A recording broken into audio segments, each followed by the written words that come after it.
Шерзат Болаттың өліміне қатысты бүгін сот отырысы өтті. Сотта қандай тың деректер айтылды, бөлісеміз. Сот барысында 4 айыпталушының бұрын сотталғаны белгілі болды.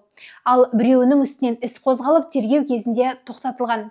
Прокурор 9 күдіктіге қатысты айыптау актісін толық оқыды, себебі адвокаттар актіні толық оқуын талап етті. Ал Шерзаттың өліміне басты күдікті шынасыл кінәсін мойындамай отыр.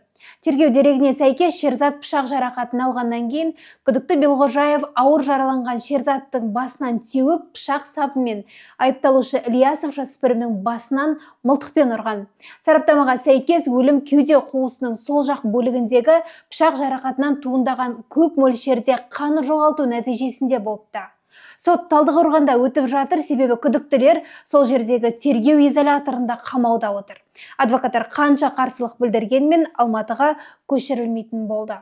Сот ертең сағат 10:00-де жалғасады. Стан KZ YouTube арнасына тіркелуді ұмытпайық.